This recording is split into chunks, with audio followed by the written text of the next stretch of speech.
Right, guys. So welcome back. Not actually, not actually welcome back because this is a recorded session. But please bear with me because I will explain to you the materials for meeting number 10. Okay. But before going to meeting number 10, I would like to show you.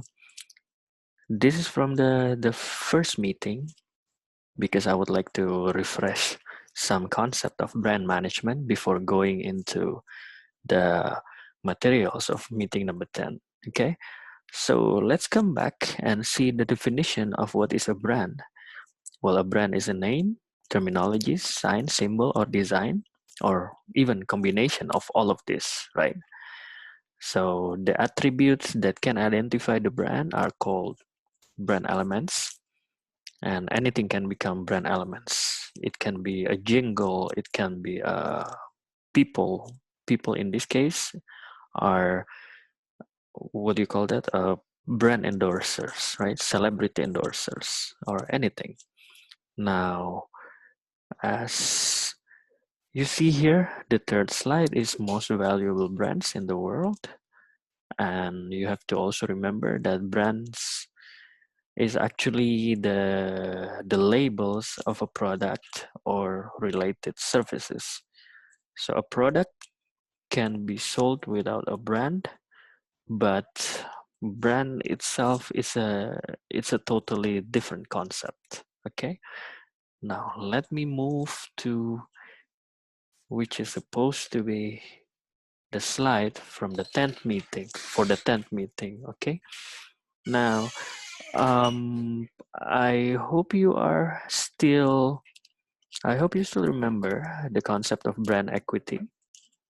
The brand equity, it is actually the power of the brand, right? And one of the most common question is, how do you actually measure brand equity, right? How do you measure brand equity? How do you measure it in the perspective of marketing, of course? Because you have to remember, I'm saying it over and over again, that in the concept of marketing, we don't always talk about the sales or the sold products. Okay? Now, then how do you measure brand equity? How do you know when a brand is powerful enough? So I think in the last meeting, I already showed you that we had some methods, qualitative and quantitative methods. So if you are on the fourth year of university and you are doing scriptsy or final assignments, those are the things you can apply. But in this meeting, in this session, I will also show you some methods of measuring brand equity. So please hold on. Please be strong because some terminologies here are not common, and it's related to the theories, the academic theories of brand equity. Okay, the first one is multidimensional concept, and also some other measures, and more or less the third one are underlying components of brand knowledge and sources of brand equity. So, oh yeah, if you are listening to this session without looking at the slides, it's better you go on the Google Drive and then open the slides. It's titled Chapter 10,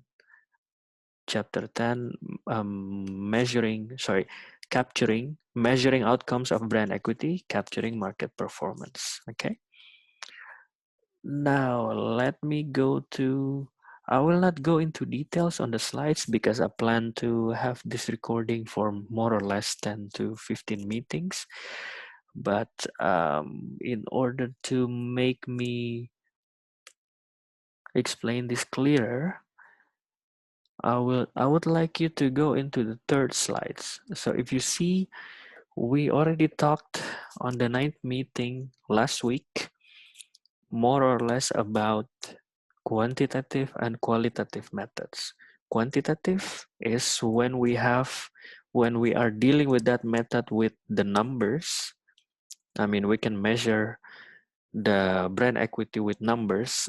So for example, if you like something really bad, you really like it, I mean, you can give the rating of 10. But if you don't like it at all, you give it 1 or even 0. That's quantitative methods, right? And qualitative method is when you put your personal judgment into that brand, whether it's good, very bad, or bad. Okay, but we also have here, if you see on the third slide, comparative methods. And then the second one is marketing-based competitive approaches. And the third one, this is I quite hate because I don't really understand about it. It's about conjoint analysis, but I will show you later. But not too deep, okay? I will not go into details because you can actually read the slides at home by yourself. Now, the first method, brand-based approaches. You can see here there are some examples of brand-based approaches. The first one is blind testing. Blind testing can be done by, for example, I used to do this while I was at the university doing my master's. I did the blind tasting, not only testing, but I did blind tasting. I taste something in order to in order to determine whether I actually can tell the difference between the taste of Coca-Cola, Pepsi, and other cola, right? So that's one example of blind tasting. Not only testing, but also tasting, right? And the second one is, the advantage of that is that you can isolate, you can tell the value of the brand. So maybe if the example is about the difference between the taste of Coca-Cola and Pepsi, you cannot really tell. But for example, if you're doing blind tasting of a perfume, that you can, let's say that your eye is covered and then you have to smell two brands of perfume. One is the cheap one and one is the more expensive one. Then that's how you can tell the value of the brand. That is called brand-based approaches. And one example is blind testing. Okay. The second one is marketing-based approaches. I will not go into the definition, but I will go into like some example of that. For example, here, if you see on the application, is how one person explore price premiums effect on switching, consumer evaluations of marketing activities, brand extensions, and etc. So the key terminology is price premium. Okay, price premium is some product or service which is more expensive than usual, right? So if you go to a hotel and then you go into you book a room which is more expensive than the others, for example, the suite room, or it's usually called a suite, right? So the price premiums effect can be anything. So it also has effects on how consumer switches, evaluates of marketing activities, and start to evaluate the brand, right? I hope you can understand it, because here the main concept is the price premiums, and price premium can actually, well, price premium is one concept of marketing, right? And if you see here the marketing based approaches, it can be it is measuring the effects on consumer switching, evaluation, and etc. And there is also this conjoint analysis. This is one method really familiar for me, but I don't quite understand it. Well, I mean, I don't quite understand it if I use it in a research, sorry, in a research. But conjoint analysis, it is also a common methodology. Like, for example, you can see here that the application is how you assess an advertising effectiveness and brand value. So conjoint analysis, it is usually done in different ways. It can be done in academic ways, or it can be also done in terms of measuring marketing activities. But one of the applications is how you assess the effectiveness of advertising. So for example, a Coca-Cola advertisement, it needs to be assessed whether it is effective to maintain Coca-Cola's position in the top of mind of the customers, or it is not effective. And the advantage of conjoint analysis is to allow different brands to be analyzed simultaneously, but the disadvantage is also it can be harmful for consumers' expectations, because, well, if one Coca-Cola advertisement does not work well or it's not effective, it can be harmful for the whole image of Coca-Cola. As we know, the image of Coca-Cola in the world, more or less, we can say that it's already good enough, right? It is family friendly, those kind of things, those positive things. But one wrong analysis can tarnish consumers' expectations about Coca-Cola brand.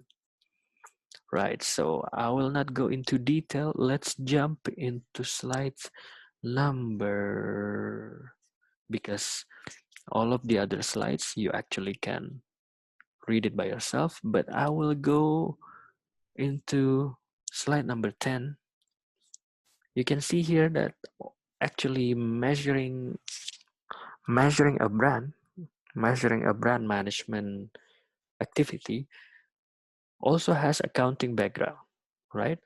Because it's seen as an intangible assets and include things such as, I think we have discussed this before, it can include things such as patents, trademarks, creative stuffs, licensing agreements, or any soft intellectual property. Okay, and in an acquisition, the goodwill item often includes a premium paid to gain control. I think we have discussed it before. For example, in the case of Marvel, when it gets acquired by Disney, it gets, well, Disney at that time, Disney bought Marvel, right? So Marvel is now under control of Disney. So Marvel has maybe 1,000 of creative brands like Spider-Man, Thor, Hulk, Iron Man, those kind of things. But after Disney bought the license, all those creative stuffs also belongs to Disney nowadays. So this is the explanation of slide number 10, the accounting background. So actually, I can go and on explaining these slides, but as I promised you, this recorded session will not be too long. So please, all the other materials, you can read it at home. Please try to find time to read it at home. But from my part, I will stop talking now and we can meet again next week. Okay, I hope this short explanations already explained to you about measuring outcomes of brand equity, how we capture market performance. If you have any questions, you can ask me next week. Okay, thank you so much. Stay healthy. Bye.